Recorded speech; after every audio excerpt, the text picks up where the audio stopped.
Good to see everybody here this morning. If you have your Bibles, turn to Daniel chapter 5. Daniel chapter 5.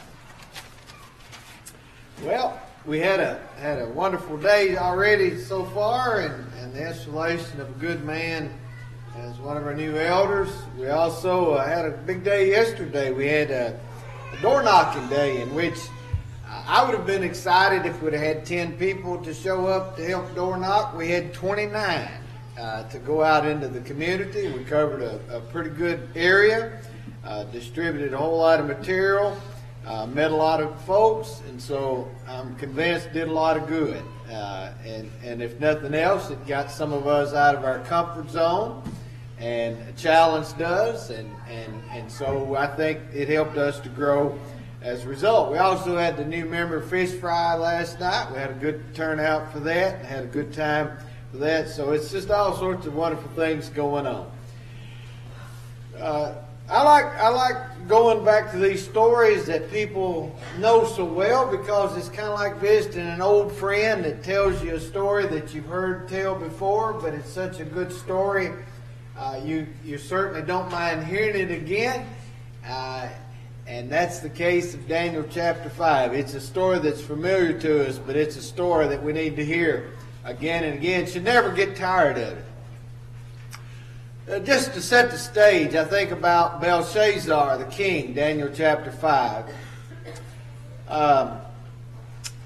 He is kind of an interesting character in that he's described as a king, but you need to understand it in that his father is actually the king, and so he's the co-regent.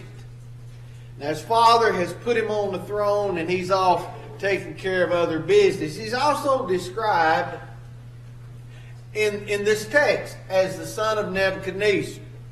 But you need to understand that he is actually the grandson of Nebuchadnezzar. The reason, that's just the way Jewish people tended to talk. You remember when Jesus was walking on the earth, there were people that referred to him as the son of David. Well, he came along 1,000 years from the time of David. So it's just a descendant of. So Belshazzar has had greatness in his family, and he's kind of basking in the glow of the glory of his family, but he's really accomplished nothing on his own. But he's trying to put on a show like he is a great king. And he has this big party in which he invites 1,000 of the leaders of his kingdom. And I just think about the splendor that must have been involved in that. I think about the wasted money involved in that as well. But he's putting on a show. He's displaying his wealth and his power, which, by the way, he didn't create, he inherited. But he's not going to say that.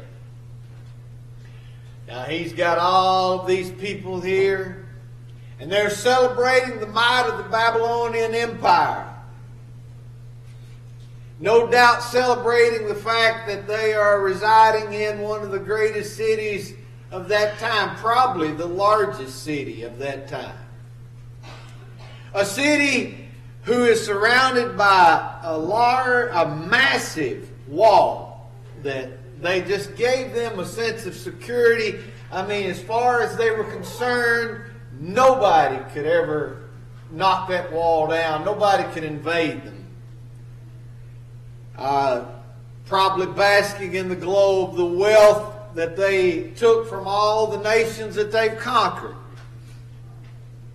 Living it up, celebrating the victories that, by the way, Belshazzar never led his armies in, but his armies, the armies of Babylon, had crushed everybody they'd gone up against up to this point. So here he is in his glory with this big party of 1,000 of his lords there. Well, his concubines, I don't think I remember saying it mentioned wives, but they've got their women there. And you know, I think about this thing, about how people are drawn to things like this, because If you were on the guest list, that meant you were one of the in crowd. That meant you were one of the rich and powerful and famous. You belong. And how a lot of people desire the glory of men. No doubt they would have loved to have been on this guest list, because people are attracted to this kind of stuff. They wanted to be seen on the red carpet. They wanted to belong. They wanted to be known as somebody important. And they're having this big party. And they bring out, no doubt, the cups and saucers and bowls and everything from all of the people they've conquered. And in doing that, they also bring out the cups and the vessels that were in the temple of God in Jerusalem. No, Nebuchadnezzar in 586 or 87, give or take a month, either way, Nebuchadnezzar marched the Babylonian army into Jerusalem, destroyed the city of Jerusalem, destroyed the temple, took people captive, took the stuff out of the temple that had been dedicated to the use of God, took it back to Babylon. And we don't know that, they may have had it on display, but we don't have any indication that they ever profaned it in the sense of using it in a drunken party like King Belshazzar is doing here. And drunks are people that are drinking. They feel empowered and emboldened. And they think they're funnier than what they actually are. And he and this 1,000 people are trying to be funny, no doubt, and they're taking these cups of wine and they're toasting the God of gold. Why not? Here's the God of gold. And it's kind of like they progress downward. The God of silver. Yeah, silver's great. Let's take another drink. Anything to take another drink, because that's, after all, what manly men do. Or manly men, or however you say it. And let's toast the God of bronze. Yeah, all right, another drink, and then a wood, and then stone. You must think they're so funny, so clever, so brave. And then God shows up. There's handwriting on the wall. It says it's on the plaster, so it's plain. It's not just rough cut stone. It's plaster. That's a sign of kind of money and excess. And the light is shining on it. And now all of these people that were so brave and so into their little drinking party, it says the color changed. The color went out of their face. It's that fearful thing. It's that. And unfortunately, most of us have experienced that time where you got this really bad news, or you were filled with fear, and you just, when you get embarrassed, the color comes up, but when you get afraid, it drops out. Here's this king who's feeling so confident, so arrogant, the color drains from his face, and it says that his knees knocked. Imagine if he was drunk, he sobered up real quick. And he doesn't even know what it says yet. He just knows he's in trouble. Something's not right here. So he calls in his advisors, the spiritual advisors, the astrologers, all of these folks. He trots them in, and they look at the handwriting on the wall, and none of them can tell him what he says. And then it says that it says the queen, and actually this is the queen mother. This is his mother, because he's serving as a co-regent. You'll see a little bit of indication of that in that when Daniel comes in, he says, if you can tell me what this says, I'll make you third in the kingdom. His father would have been first, he would have been second, and then Daniel would have been third. But anyway, he brings them in and they can't do anything. And so the queen mother says, there is a man that can tell you what it says. He's got the spirit of God. She uses plural there. She doesn't know any better, apparently. The spirit of the gods are in him, and so they bring in Daniel. And Belshazzar, he's really wants to reward him. He said, if you just tell me, I'll give you all this stuff, all this money. Look, that had to have been kind of exciting to Daniel. The possibility of all of a sudden being rich and powerful. Most of us, I think, probably have a really good life, like we are. Don't know how to be content or satisfied. Maybe sometimes we struggle with being grateful for what we have. And all of us kind of I'd say all of us, I don't know. Most of us probably think about every once in a while, what it'd be like if somebody just gave me $1 million. I've changed that. I've got a little more greedy. I realize I can go through $1 million in no time flat. I want it to be a little bit more than that. It's kind of exciting to dream about that. I got 16 acres, which basically are 2 gullies, and I just am sure one of these days they're going to have a big oil strike over there. Or maybe I'm going to stumble up on a piece of gold. Now, why am I even thinking about silly stuff like that? Because you see, there's something very appealing about getting rich, and getting rich quick without having to work. That's pretty exciting. Daniel's not impressed with the wealth offered to him. I admire that. Because, the desire to be rich can get us in a lot of trouble. And if we could quench that desire and just learn to be grateful, learn to enjoy what we have, we'd probably be a lot better off. If we get rich, we're still happy. If we stay poor, we're happy. We just learn to be grateful people. That's a great gift. Now, this is in Daniel 5. And Daniel says, keep your stuff. Don't need it. And he gives him a little sermon. Verse 18, O King, the Most High God. I love that. I love when God is addressed in that way. The Most High God gave Nebuchadnezzar, your father, remember, that's just his ancestor, your father kingship and greatness and glory and majesty. Nebuchadnezzar, now that was a king. That's an impressive king. But how did he get so impressive? God gave him all that power and wealth. Verse 19, because of the greatness that he gave him, all peoples, nations, language trembled, feared him before him. Whom he would he killed, and whom he would he kept alive, whom he would he raised up, and whom he would he humbled.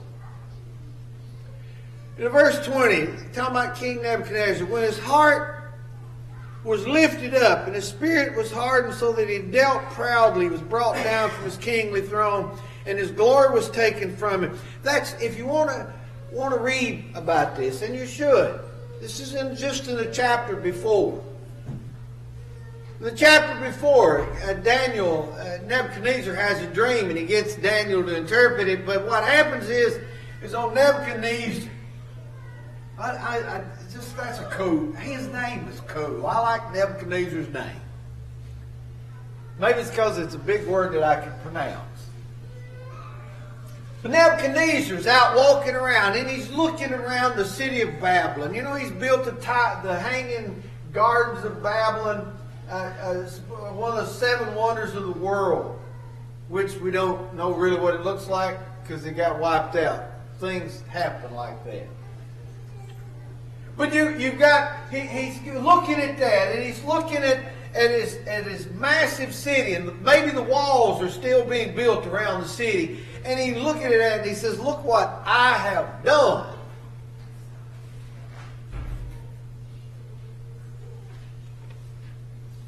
And God basically hits him with a case of insanity.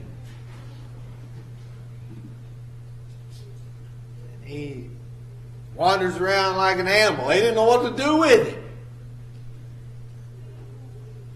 You read on that in the chapter before and a little bit more in this, and you can find out what happened to him. But anyway, he reaches a certain time period where God says, okay, now I'm going to restore you. In other words, God is the one really in charge.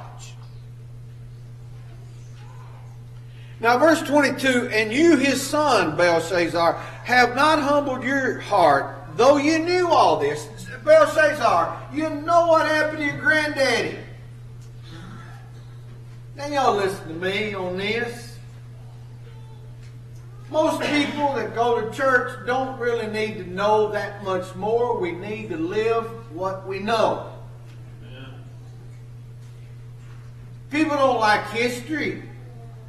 We don't want to think that, we want to think that somehow we're exempt. That so and so 100 years ago did this and this is the result, but I can do the same thing and I'll get a different result. We don't like to think that it can happen to us. We're somehow another special case. We're going to be exempt. We don't want to know history. We don't want to learn those lessons.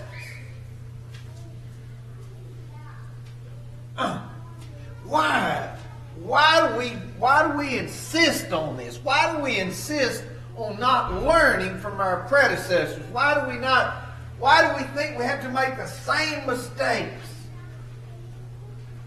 Belshazzar, you knew what happened to your grandfather. You knew this, and yet here you are doing the same nonsense.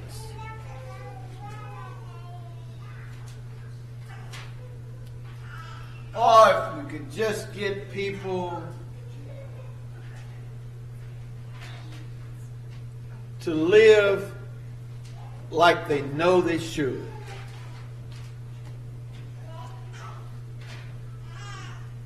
Can you imagine, folks? Can you imagine the state of the church if all the people that had been taught by the church, that grew up in church, if they got themselves back where they're supposed to be? Can you imagine it? Can you imagine a church filled with people, and I'm using the wrong terminology. You know what I'm talking about. A building filled with people that are just living the way they know they should.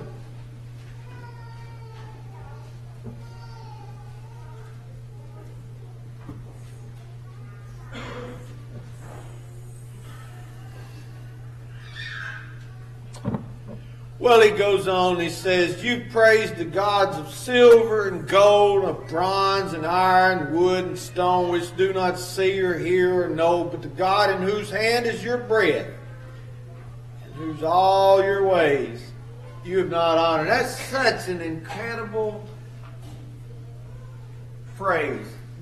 You're over here praising rocks and calling it a god. You're praising stone, wood, and you're calling it a god, or the God that created. But you're failing to recognize the God who created the universe, and He is the one that holds your life in His hand.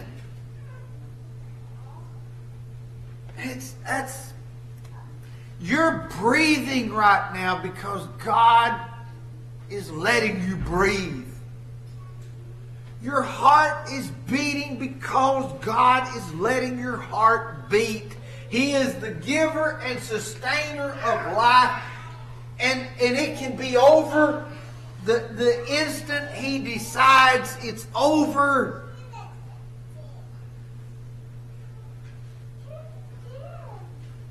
And when He decides it's over, then you stand before Him in judgment. Makes me think of a lot of things. It makes me think of the writer of Ecclesiastes. I reference this every once in a while. The writer of Ecclesiastes, dealing with life, trying to find the meaning of life. one of the ways and purposes that he tried to find in life was money. He thought, well, you just get a lot of stuff. And in his search, this is in your Bible.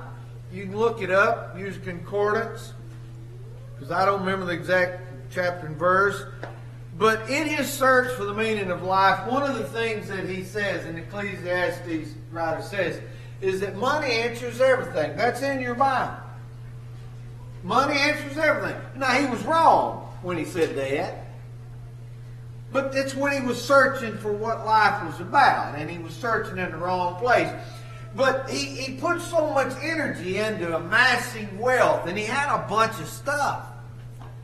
And then it dawned on him one day, one of these days I'm going to die.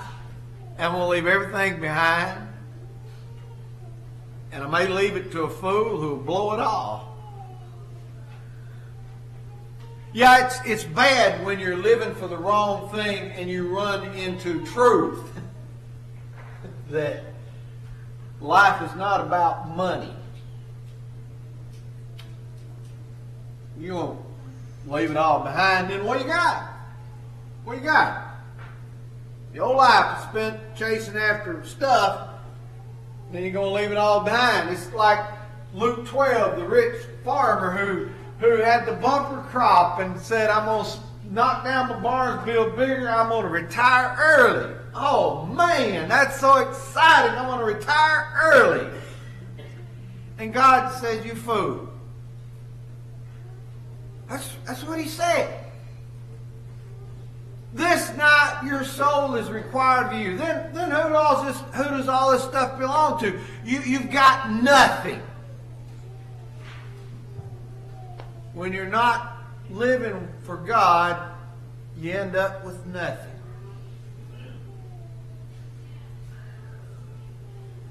Or the rich man in Luke 16 who the King James says he fared sumptuously every day. That doesn't speak to us the way it should. This is a guy living in a time where you woke up and you try and figure out, how am I going to get a meal that day? That was the life for most people. And trying to figure out how you're going to get your second set of garments. And this guy is clothed in fine linen, and he's got plenty to eat. He's living a life of leisure. And I don't know whether he got sick and he lingered a while. The Bible uses an economy of words here. Well, all we know is that this rich man died and he lifted up his eyes being in torment. Folks, when you're not living for God, you end up with nothing. Nothing.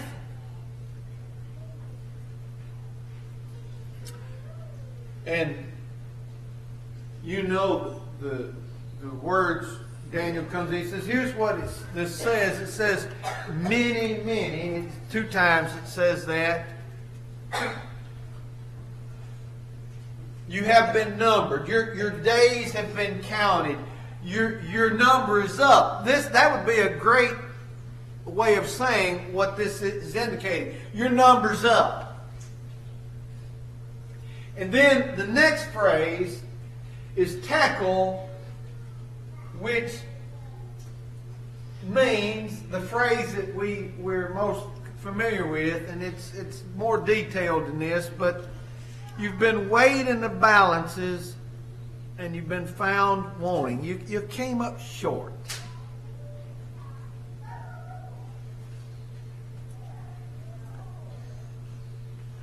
And then the next word, you'll notice, just for the point of reference, you'll notice that it's peres and then it's singular. It moves from the plural to the singular. It's parison and the peres. There's a reason that exchanges there. And basically, what you got left is divided. You no longer have anything. It's taken away. It's distributed. But the phrase that ought to capture our mind as we sit with this old friend here, telling us this story we've heard before, is you're going to be judged by God. Are you going to come up short?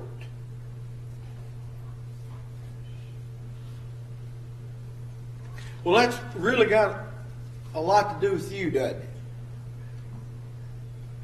Because you see, if Belshazzar was serving the one true God and relying on him, he wouldn't have come up short. If you're relying on your own self and your own abilities and your own goodness, you're going to come up short.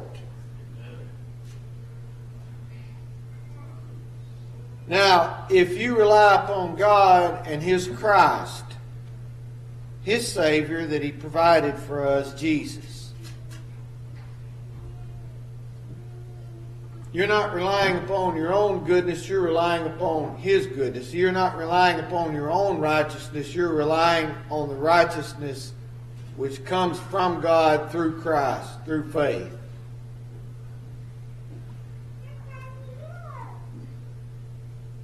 If you're living that way, you're not going to come up short. But you live apart from God, and you're spending an eternity apart from God. The song of invitation is yours. We're going to stand and sing as always, and there's a possibility here that somebody here knows that they are a Christian, but they're not living the way that they know they should. They know they should. You don't know, but you got another second on this earth. You don't know that. You don't know you got tomorrow. What you should know is you should seize this opportunity to make things right today. Or if you're not a Christian, you have this opportunity to put Christ on in baptism, and maybe you want to do that today, desire to do that. If so, please come as we stand and sing together.